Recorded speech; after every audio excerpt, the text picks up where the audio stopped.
Hello friend, कैसे हो आप सब? होप अच्छे ही होंगे। This is Asif and once again welcome to my YouTube channel Education Hill. In this particular video we are going to deal with the topic epithelial tissue, जिसको हम epithelium भी बोलते हैं। This is the second part of our previous lecture that is tissue, जिसमें मैंने आपको बताया था टिश्यू क्या होते हैं और उसकी क्लासिफिकेशन किस तरीके से किए जाते हैं। तो इस पर्टिकुलर वीडियो में उसमें एक इंपॉर्टेंट टॉपिक डील करेंगे जिसको हम बोलते हैं एपिथेलियल टिश्यू, जो कि एक टिश्यू का क्लासिफिकेशन है। इस पर्टिकुलर वीडियो में टिश्यूज के बारे में यानी कि एपिथेलियल टिश्यूज के बारे में आपको डिटेल में जानकारी मिलेगी। तो इसी तरीके के वीडियोस को देखने के लिए करें मेरे चैनल को सब्सक्राइब, वीडियो को लाइक और दूसरे के साथ share. So without wasting time let's begin with our topic epithelial tissue.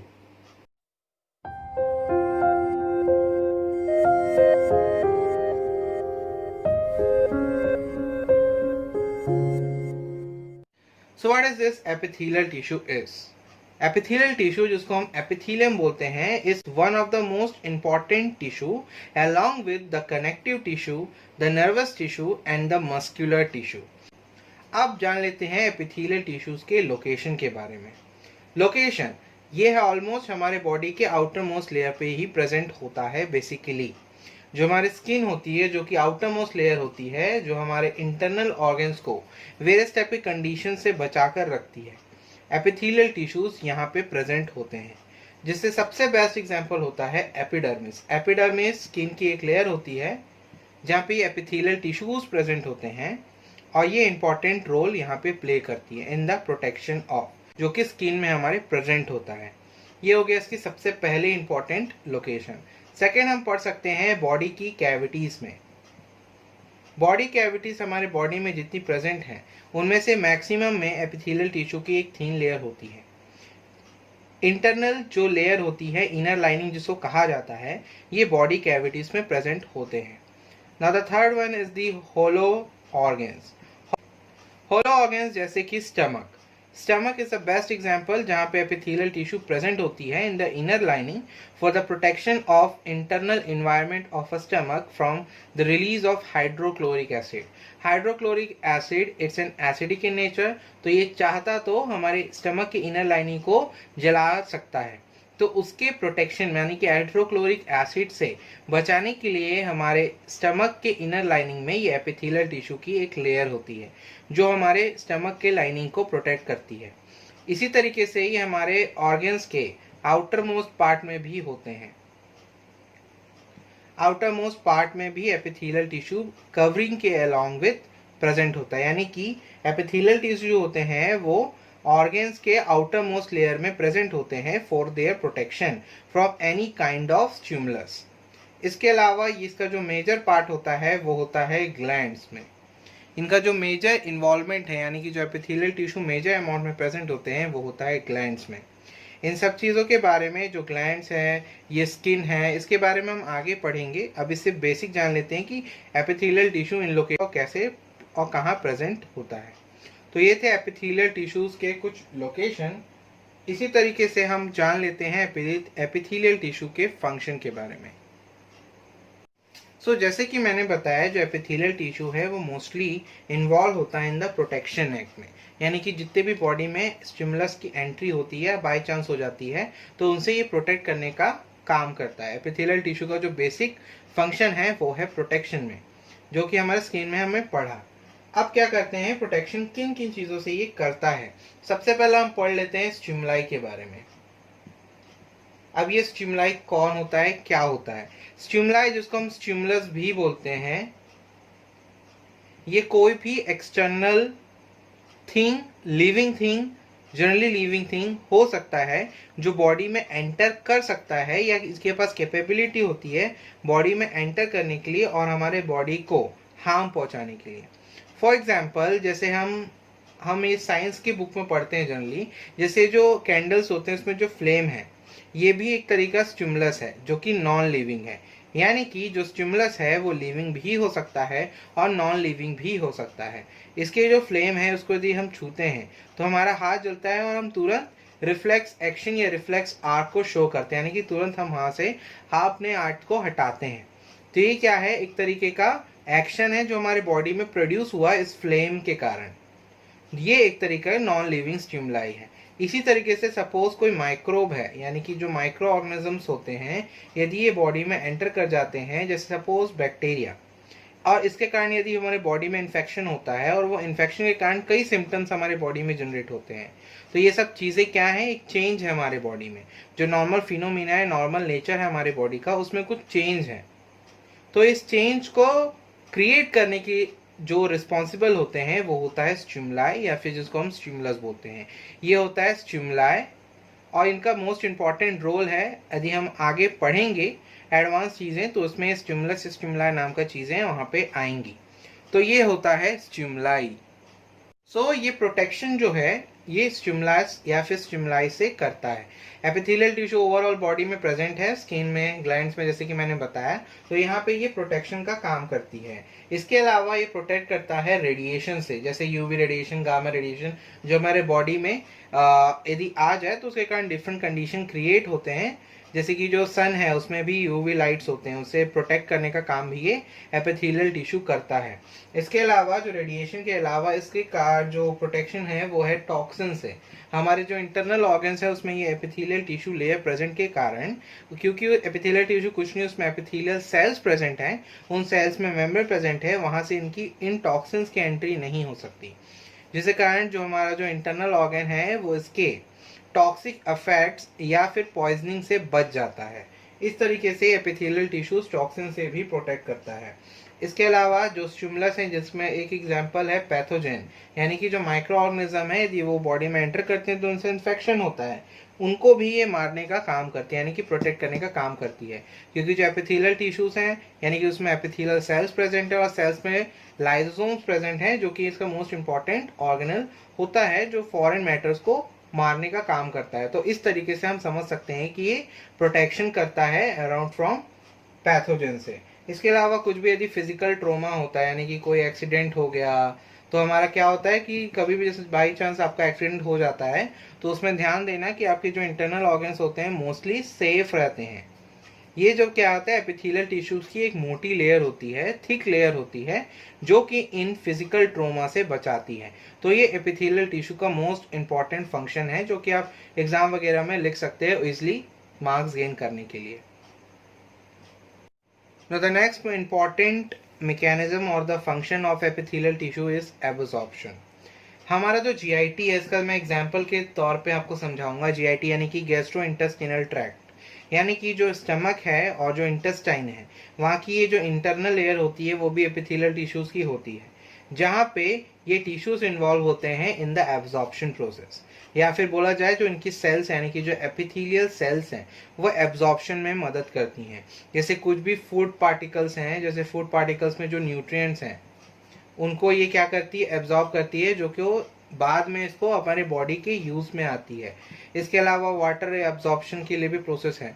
इस एब्जॉर्प्शन को हम सिलेक्टिव एब्जॉर्प्शन भी बोलते हैं, क्योंकि जो एपिथेलियल टिश्यूज जो होते हैं, यानी कि जो एपिथेलियल सेल्स होते हैं, वो स्पेसिफिक टाइप्स के कंपोनेंट्स को ही या मटेरियल्स को ही एब्जॉर्ब करती है, इसलिए हम इसको सिलेक्टिव एब्जॉर्प्शन भी बोलते हैं। इस वर्ड को ध्यान रखने का जरूरी है, क्योंकि एब्जॉर्प्शन और सिलेक्टिव एब्जॉर्प्शन में थोड़ा सा अंतर है। सिलेक्टिव मतलब जो स्पेसिफिक टाइप के कंपोनेंट्स या फिर मटेरियल्स को एब्जॉर्ब करता हो, और एब्जॉर्प्शन मतलब हम जनरली बोलें तो एब्जॉर्प्शन किसी तरह की मटेरियल को भी हो सकता है। तो एपिथेलियल टिश्यू, एपिथेलियल सेल्स का ये मोस्ट इंपॉर्टेंट फंक्शन होता है, जिसको हम एब्जॉर्प्शन बोलते हैं। The next function is secretion. अब एपिथेलियल टिश्यू, जैसे कि मैंने बताया कि मोस्ट एबंडेंटली स्किन में प्रेजेंट होता है, और जो दूसरी इसकी जो थिक लेयर होती है वो होती है ग्लैंड्स में। तो ये ग्लैंड्स में जो एपिथेलियल टिश्यूज के एपिथेलियल सेल्स होते हैं वो इन्वॉल्व होते हैं in the secretion of hormone. Secretion of hormones. Hormones क्या होते हैं यहाँ पे हम थोड़ा सा जान लेते हैं। हार्मोन्स क्या होते हैं, केमिकल सेक्रीशन होता है जो डिफरेंट टाइप के ग्लैंड से सेक्रीट होता है, जो कि वेरियस टाइप के फिनोमिना या डिफरेंट टाइप्स के फंक्शन में इन्वॉल्व होता है। जैसे कि फॉर एग्जांपल जो पिट्यूटरी ग्लैंड होती है उसमें से एक हार्मोन रिलीज होता है जिसको हम बोलते हैं ग्रोथ हार्मोन। ये जो सेक्रेशन है इन एपिथेलियल सेल्स के थ्रू होता है, जो यहाँ पे जो हमारा जो ग्रोथ हार्मोन है वो बॉडी के ग्रोथ है ना, ग्रोथ के लिए इन्वॉल्व होता है। ऐसा name indicate that is growth hormone. ये इसका बेसिक पार्ट है जो आपको मैं एग्जांपल के तौर पे बता रहा हूँ यहाँ पे। तो जो एपिथेलियल सेल्स होते हैं वो इन ग्लैंड्स में प्रेजेंट होते हैं और ये इन्वॉल्व होते हैं in the secretion of different hormones जो कि रिलीज किए जाते हैं इनटू द ब्लड, यानी कि ब्लड यानी कि सर्कुलेटरी सिस्टम में। तो ब्लड में इनडायरेक्टली या डायरेक्टली रिलीज किए जाते हैं। ये होता है एक important function of epithelial sales या फिर एपिथेलियल टिश्यू। इसके अलावा जो एपिथेलियल टिश्यूज होते हैं वो स्वेट ग्लैंड में प्रेजेंट होते हैं और यहाँ से रिलीज करते हैं स्वेट को। इसके अलावा ये रिलीज करने में हेल्प करते हैं म्यूकस को, जो कि इंपॉर्टेंट लिक्विड या इंपॉर्टेंट फ्लूइड होता है हमारे बॉडी का। इसके अलावा ये हेल्प करते हैं in the secretion of different types of enzyme and many more. Epithelial tissue इस तरीके से हमारे सेक्रेशन प्रोसेस में काम करता है, जहां ये डिफरेंट टाइप के कंपोनेंट को रिलीज करता है। Next function is sensation. Sensation को हम यहाँ पे रिसेप्शन भी बोलते हैं, रिसेप्शन ऑफ सेंसेशन। ये डिफरेंट बुक्स में प्रेजेंट होता है इस नाम से, रिसेप्शन ऑफ सेंसेशन। ये सेंसेशन जो होते हैं किसी भी एक्सटर्नल स्टिमुलस के प्रेजेंस में ये एपिथेलियल टिश्यू हमारे सेंट्रल नर्वस सिस्टम को देता है, यानी कि ब्रेन को इंफॉर्मेशन देता है। अब ये ऐसा क्यों होता है? क्योंकि जो हमारी एपिथेलियल सेल्स होती हैं वो एपिथेलियल सेल्स जो होती हैं वो सेंसरी नर्व्स के थ्रू, इनको हम बोलते हैं सेंसरी नर्व्स। इन सेंसरी नर्व्स के थ्रू क्या करती हैं, सीएनएस से जुड़ी हुई होती हैं, अटैच होती हैं, जो कि यहाँ का सेंसेशन क्रिएट करता है, सेंसरी इंपल्सेस क्रिएट होते हैं और ये डायरेक्ट जाते हैं सीएनएस में, जो कि हमको सेंसेशन का फीलिंग देता है। ये होता है एपिथेलियल टिश्यू का एक important function. The next function and the last one is regulation and exchange of different materials. हमारे बॉडी में डिफरेंट मटेरियल्स प्रेजेंट होते हैं, इनका एक्सचेंज का प्रोसेस भी एपिथेलियल टिश्यू के थ्रू होता है। जैसे मोस्ट एग्जांपल इसका जो होता है, मोस्ट कॉमन एग्जांपल जो है इसका वो है केमिकल्स। जो हमारे बॉडी में केमिकल्स प्रेजेंट होते हैं इनका रेगुलेशन करवाना, यानी कि इनका जो अमाउंट है हमारे बॉडी में मेंटेन करके रखना या उनका एक्सचेंज करवाना, ये इंपॉर्टेंट प्रोसेस जो होता है एपिथेलियल टिश्यूज के एपिथेलियल सेल से भी होता है। इन केमिकल्स का हमारे बॉडी में एक पर्टिकुलर रेंज, एक पर्टिकुलर लिमिट होता है, जिनके कारण हमारे बॉडी में टॉक्सिक इफेक्ट शो हो सकते हैं। तो जो एपिथेलियल सेल्स प्रेजेंट होते हैं एपिथेलियल टिश्यूज में, इन केमिकल का रेगुलेशन करने का काम करता है, यानी कि डिफरेंट मटेरियल्स, केमिकल्स यहाँ एग्जांपल मैंने समझाया है। डिफरेंट मटेरियल्स कुछ भी हो सकता है, न्यूट्रिएंट्स भी हो सकते हैं, जिनका एब्जॉर्प्शन जैसे बताया था मैंने, ये इंपॉर्टेंट प्रोसेस ये प्ले करता है। ये होता है regulation and exchange of material. इसके पहले जो मैंने 4 पॉइंट्स बताए हैं वो मस्ट है, आपको एग्जाम में लिखने पड़ेंगे। Regulation exchange of material extra था जो मैंने चाहा कि इस वीडियो में इंक्लूड करूं, तो मैंने इसको आपको बता दिया। ये एक एक्स्ट्रा पॉइंट है, चाहे आप इसको लिख सकते हो, लेकिन जो 4 बेसिक पार्ट यानी कि इसके जो 4 बेसिक फंक्शन मैंने इसके पहले बताए वो आपको मस्ट है एग्जाम में नोट करना। Now the next topic related to epithelial tissue is the types of epithelial tissue. अब यहाँ जो epithelial tissues के टाइप पढ़ेंगे वो हम पढ़ेंगे on the basis of shape. First one is the shape and the second one is the layer. इसके according epithelial tissue को पढ़ना easy हो जाएगा। एक तो होगा shape के अकॉर्डिंग और एक होगा layer के हिसाब से। तो सबसे पहले हम जानेंगे अकॉर्डिंग टू लेयर, यानी कि लेयर के हिसाब से हम एपिथेलियल टिश्यूज को कितने पार्ट्स में डिवाइड करते हैं। लेयर्स के अकॉर्डिंग हम इनको 2 ही पार्ट में डिवाइड करते हैं। पहला होता है simple and the next one is compound. Compound को याद रखना, इसको हम स्ट्रेटिफाइड भी बोलते हैं, जिसके बारे में हमने पिछले वीडियोस में पढ़ा है। कंपाउंड एपिथेलियल टिश्यूज को हम स्ट्रेटिफाइड एपिथेलियल टिश्यू भी बोलते हैं। इस तरीके से हम क्या करते हैं, लेयर के अकॉर्डिंग सिंपल और कंपाउंड 2 टाइप में एपिथेलियल टिश्यूज को डिवाइड करते हैं। अब जान लेते हैं इनका मीनिंग। सिंपल का मतलब क्या होता है, इसमें सिंगल लेयर प्रेजेंट होती है, यानी कि ये क्या होता है, एक ही लेयर्स में प्रेजेंट होती है एपिथेलियल टिश्यू, यानी कि एपिथेलियल सेल्स की एक सिंगल लेयर प्रेजेंट होती है। इसको हम बोलते हैं सिंपल एपिथेलियल टिश्यू, यानी कि ऐसे एपिथेलियल टिश्यूज जिनमें सिंगल लेयर प्रेजेंट होती है एपिथेलियल सेल्स की, उनको हम बोलते हैं सिंपल एपिथेलियल टिश्यू। इसको हम सिंगल बोलते हैं और इसी के कारण हम इसको बोलते हैं यूनिलेयर्ड। यूनी मतलब होता है सिंगल, यानी कि 1, और इसमें जो लेयर्ड है मतलब लेयर्स, तो इसी को हम बोलते हैं यूनिलेयर्ड या फिर simple epithelial tissue. The next one is the compound और stratified epithelial tissue। इसी का जस्ट अपोजिट, जिसमें एक से ज्यादा लेयर प्रेजेंट होते हैं, यानी कि मोर देन वन, यानी कि 2 और मोर देन 2 लेयर्स जिसमें प्रेजेंट होते हैं, उनको हम बोलते हैं कंपाउंड एपिथेलियल टिश्यू। ये होता है इसका बेसिक लेयर के हिसाब से क्लासिफिकेशन, जो 2 टाइप्स हैं। इनको हम बोलते हैं मल्टी लेयर्ड, क्योंकि इनमें मोर देन 2 है, टू और मोर देन 2 है, इसलिए हम इसको क्या बोलते हैं, मल्टी लेयर्ड या फिर कंपाउंड एपिथेलियल टिश्यू, जिसको हम स्ट्रेटिफाइड एपिथेलियल टिश्यू भी बोलते हैं। ये 2 बेसिक क्लासिफिकेशन है। यहाँ पे एक चीज हमको ध्यान देनी है, जो इनमें ये सेल का स्ट्रक्चर है, इनको हम एपिथेलियल सेल्स बोलते हैं, और इनको यदि ग्रुप में बोलें तो उसको बोलेंगे एपिथेलियल टिश्यू। तो इसकी जो डेफिनेशन होगी वो होगी एपिथेलियल सेल्स के हिसाब से। जैसे कि मैं यदि सिंपल एपिथेलियल टिश्यू को डिफाइन करूं तो उसको ऐसे करूंगा, the epithelial tissues in which a single layer of epithelial sales are present, they are called as simple epithelial tissue। उसी तरीके से कंपाउंड के लिए मैं यदि बोलूं तो कंपाउंड के लिए मैं बोल सकता हूं the epithelial tissue in which 2 or more than 2 layers of epithelial cells are present, that is known as compound और स्ट्रेटिफाइड एपिथेलियल टिश्यू। तो यहाँ बिल्कुल कंफ्यूज नहीं होना है एपिथेलियल सेल्स और एपिथेलियल टिश्यूज के बीच में, क्योंकि जो एपिथेलियल सेल्स हैं वो एपिथेलियल टिश्यूज में ही है, क्योंकि हम जानते हैं जब बहुत सारे सेल्स आपस में कंबाइंड होते हैं तो यहाँ टिश्यू मिलता है। तो यही यहाँ कॉन्सेप्ट लगा हुआ है, तो इसमें बिल्कुल भी कंफ्यूज मत होना। कई लोग होते हैं, इसलिए मैंने इस बात को यहाँ पे क्लियर किया है, ठीक है। Now the next classification is on the basis of shape। Shape यानी कि इनका स्ट्रक्चर, यानी कि शेप कैसा है। इसमें सबसे पहला आता है squamous epithelial tissue. Second one is the cuboidal epithelial tissue. The third one is the columnar epithelial tissue.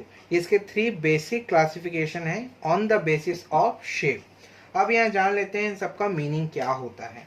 सबसे पहला क्या होता है स्क्वैमस। हम जानते हैं पहले स्क्वैमस में क्या होता है। स्क्वैमस को आइडेंटिफाई करने का तरीका ये होता है कि जो इनके एपिथेलियल सेल्स होते हैं वो फ्लैट होते हैं, फ्लैट एंड स्केल लाइक होते हैं। जैसे हम स्केल जानते हैं, स्केल जैसे हम नापते हैं किसी चीज को, उसी तरीके से इनका जो स्ट्रक्चर होता है वो फ्लैट होता है। तो इनको आइडेंटिफाई करने का तरीका यही होता है कि ये सेल्स जो होते हैं इसमें वो होते हैं फ्लैट सेल्स, ठीक है। तो जो जिन एपिथेलियल टिश्यूज में ये एपिथेलियल सेल्स फ्लैट शेप में होते हैं उनको हम बोलते हैं स्क्वैमस एपिथेलियल टिश्यू। इसी तरीके से जो नेक्स्ट वन है यानी कि क्यूबॉइडल यानी कि cube like shape, cube shape के एपिथेलियल सेल्स जिन एपिथेलियल टिश्यूज में प्रेजेंट होते हैं उनको हम बोलते हैं क्यूबॉइडल एपिथेलियल टिश्यू। इसी तरीके से हम नेक्स्ट पढ़ते हैं, वो होता है कॉलमनर का यहाँ पे जानना जरूरी है। इनका जो स्ट्रक्चर होता है वो होता है लॉन्ग या फिर इन्हीं को बोलते हैं टॉल और स्कैंडल शेप। टॉल टाइप के सेल्स यदि एपिथेलियल टिश्यूज में प्रेजेंट हैं तो उनको आइडेंटिफाई करके बोला जाएगा कॉलमनर एपिथेलियल टिश्यू, यानी कि जिनमें सेल्स जो हैं वो लंबे होते हैं। इसको हम लॉन्ग बोल सकते हैं या फिर इनको टॉल बोल सकते हैं। इसलिए हम इनको क्या बोल देते हैं, टॉल लाइक स्ट्रक्चर या टॉल लाइक सेल्स या टॉल लाइक शेप्स। जिस तरीके से आपको कंफर्टेबल है इस तरीके से आप यूज कर सकते हो। तो इनको हम बोलते हैं कॉलमनर एपिथेलियल टिश्यू। तो ये 3 बेसिक शेप्स के अकॉर्डिंग क्लासिफिकेशन है एपिथेलियल टिश्यू का। इसके अलावा मैं आपको एक और बताता हूं यहाँ पे, जो कि है the 4th one, ciliated epithelial tissue. Suppose यदि कॉलमनर या क्यूबॉइडल एपिथेलियल टिश्यूज पर कोई सीलिया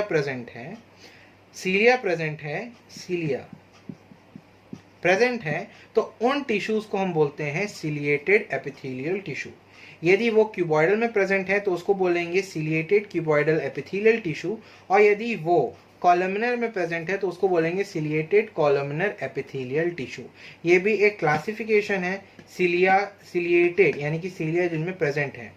ये शेप के अकॉर्डिंग नहीं है तो इसको यहाँ पे 1 लिख सकते हैं, यानी कि नया क्लासिफिकेशन हम इसमें पढ़ सकते हैं, सिलिएटेड या फिर सीलिया जिसको बोलते हैं। अब यहाँ जानते हैं ये सीलिया क्या होता है। So what is this cilia is? Cilia is nothing but it is a hair-like projection या hair-like structure present on eukaryotic cells. Eukaryotic cells यानी कि जो ह्यूमंस होते हैं उनमें जो इंटरनल सेल्स डिफरेंट पोजीशंस पे प्रेजेंट होते हैं उनमें ये सीलिया प्रेजेंट होता है। इन सीलिया का काम क्या होता है, ये हेल्प करते हैं in the locomotion process. Locomotion मतलब किसी चीज को एक जगह से दूसरी जगह ले जाना, ठीक है, या फिर पूरा का पूरा सेल को एक जगह से दूसरी जगह ले जाना, ये होता है cilia. Cilia are the hair like projection present in various types of cell, जिसमें से एक होता है एपिथेलियल सेल्स। ये एपिथेलियल सेल्स में यदि प्रेजेंट होते हैं तो उन एपिथेलियल टिश्यूज को सिलिएटेड एपिथेलियल टिश्यू कहा जाता है। सीलिया को हम इसके प्लूरल के हिसाब से सीलियम भी बोलते हैं, ध्यान रखना। सीलिया या फिर सीलियम ऑल्टरनेटिव वर्ड है ना। इसके बारे में हम इसको हम ही यहाँ पे इतना ही जानते हैं सीलिया के बारे में। इसके बारे में एक पर्टिकुलर वीडियो बना दूंगा, उसको आप देख सकते हो। तो इस तरीके से हम एपिथेलियल टिश्यू को क्लासिफाई कर सकते हैं according to the layer and the shape of epithelial cells present in them. अब इन दो बेसिस को यदि मैं कंबाइन कर दूं तो इसका जो ब्रॉडर क्लासिफिकेशन यहाँ पे बनता है वो ये होता है जो आपको अभी चार्ट में दिख रहा है। इसमें जनरली जो एपिथेलियल टिश्यूज को हम simple and the second one is the compound epithelial tissue के हिसाब से क्लासीफाई करते हैं। सबसे पहले हम सिंपल में पढ़ते हैं squamous, cuboidal, columnar and ciliated. इसके अलावा जो एक स्पेशल क्लासिफिकेशन इसमें होता है वो होता है pseudo stratified epithelium tissue. Squamous simple, अब सिंपल स्क्वैमस यदि मैं यहाँ बोलता हूँ तो यहाँ पे समझ जाना, सिंपल यानी कि सिंगल लेयर प्रेजेंट होगी उसमें, और वहीं स्क्वैमस का मतलब ये उसको शेप को यहाँ पे शो कर रहा है, यानी कि शेप जो है उसमें क्या है, फ्लैट लाइक शेप है, फ्लैट सेल्स इसमें प्रेजेंट होंगे। तो the epithelial tissue in which a single layer of epithelial cells present as well as the shape of the epithelial cells is flat, they are called as simple squamous epithelium tissue. इसी तरीके से हम क्या करते हैं, सारे के सारे टाइप्स के यानी कि सिंपल एपिथेलियल टिश्यू के सारे क्लासिफिकेशन को इसी तरीके से हम डिफाइन करते हैं, चाहे वो क्यूबॉइडल हो, चाहे वो कॉलमनर हो, चाहे वो सिलिएटेड हो। जैसे कि मैंने बताया था कि जो यदि कॉलमनर या क्यूबॉइडल पे सीलिया जनरेट होता है तो उसको हम बोलते हैं सिलिएटेड कॉलमनर या फिर सिलिएटेड क्यूबॉइडल एपिथेलियल टिश्यू। इस तरीके से हम सिंपल एपिथेलियल टिश्यू को क्लासीफाई करते हैं, जिसमें हमको डिफाइन यानी कि उसके जो डेफिनेशन होते हैं उसमें हमको ये पता चल जाता है कि जो उसमें लेयर है वो कितनी है और उस पर्टिकुलर सेल का शेप कैसा है। सूडो स्ट्रेटिफाइड के बारे में मैं आपको आगे वीडियो बना दूंगा, उसमें आप जाके देख सकते हो, क्योंकि ये स्पेशल टाइप का है। इस पर्टिकुलर वीडियो में इसको कवर करने से ये पूरा का पूरा वीडियो बहुत ज़्यादा लेंदी हो जाएगा। अब हम पढ़ लेते हैं the next one is the compound epithelial tissue. इसमें जनरली स्ट्रेटिफाइड और ट्रांजिशनल क्लासिफिकेशन किया जाता है। अब यहाँ स्ट्रेटिफाइड में कंफ्यूज मत होना, कंपाउंड एपिथेलियल टिश्यूज को हम स्ट्रेटिफाइड भी बोलते हैं, तो ये कुछ नहीं है, बस उसको स्ट्रेटिफाइड को एक नीचे क्लासिफिकेशन में डाल दिया, लेकिन मतलब इसका एक ही है। अब यहाँ पे जो क्लासिफिकेशन है वो सबसे पहला आता है स्क्वैमस, जैसे सिंपल में था क्यूबॉइडल, कॉलमनर, और इसमें जो सीलिया जनरेट होता है वो सिर्फ और सिर्फ कॉलमनर एपिथेलियल टिश्यूज में होता है, यानी कि कॉलमनर कंपाउंड में जो कंपाउंड में जो क्लासिफिकेशन आता है सीलिया का वो सिर्फ और सिर्फ कॉलमनर सेल्स में जनरेट होता है या बेयर होता है। तो इस तरीके से हम कॉलमनर सिलिएटेड एक नया क्लासिफिकेशन इसमें देते हैं। उसी तरीके से यदि हम स्क्वैमस देखें तो स्क्वैमस में दो टाइप के क्लासिफिकेशन और होते हैं, जैसे कि आप देख सकते हो, the first one is keratinized and the second one is the non keratinized. ये भी स्पेशल टाइप के, इसके लिए मैं पर्टिकुलर वीडियो बनाऊंगा, उसमें आज पर्टिकुलर डेफिनेशन और उसके फंक्शन और उसकी लोकेशन के बारे में हम जानेंगे। अब यहाँ जानते हैं कि कंपाउंड एपिथेलियल टिश्यू के क्लासिफिकेशन को हमको कैसे डिफाइन करना है। तो सबसे पहली बात, जैसे हमको डिफाइन करना है स्ट्रेटिफाइड स्क्वैमस एपिथेलियम को, तो हम इसको कैसे करेंगे?